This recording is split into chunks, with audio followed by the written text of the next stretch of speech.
Welcome back to Joint, Conditional, and the Two Laws That Run Everything, Part 6 of 8. In Part 5, we proved the law of iterated expectations, which rebuilds the overall mean from conditional means. Now we get to the result Sam actually wants. A trader cares not just about average return, but about risk, the variance, and crucially, where that risk comes from. The law of total variance splits a portfolio's total variance into the risk inside the regimes plus the risk across them. In this part, we state the law and compute the within regime variances. In the next, we combine the pieces and read off the answer. First, the variance of a random variable measures how spread out it is around its mean. The form we compute with is the mean of the square minus the square of the mean. Now the law. Total variance splits into two pieces. The within regime piece is the expectation of the variance of x given y, the average over regimes of the day-to-day variance inside each regime. Even among calm days, some are up 2% and some down, so there is variance within.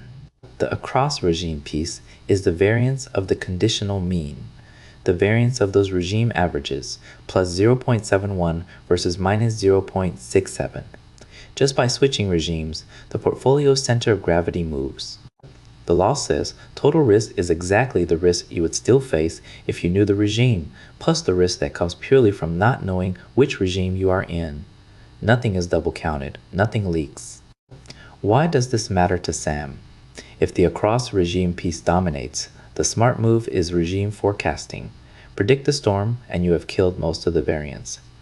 If the within regime piece dominates, knowing the regime barely helps, and Sam needs a different edge. The decomposition tells Sam which kind of problem they have. The same picture will explain in week 2 what a regression's residual variance is measuring. And note, everything here generalizes to continuous variables by swapping sums for integrals and mass functions for densities. The law reads identically. We need 3 ingredients. Step 1, the within regime variances, using the mean of the square minus the square of the mean inside each regime. On calm days, the mean of x squared is 4 times 0.07, 1 plus 4 times 0.429, which is 2.000. Subtract the square of the calm mean, 0.714 squared, about 0.510, and the calm variance is 1.490. On stormy days, the mean of x squared is 4 times 0.50 plus 4 times 0.167, which is 2.667.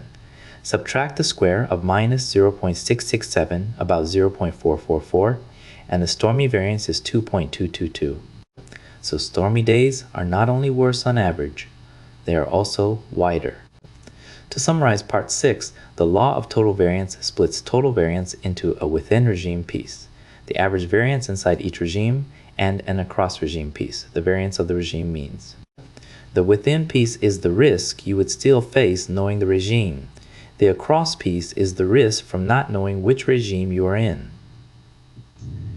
Which one dominates tells Sam where the regime forecasting can help. We computed the 2 within regime variances, 1.490 on calm days and 2.222 on stormy days. In Part 7, we weight and combine these, add the across regime piece, and check the total against the direct variance. Then read off the actionable answer.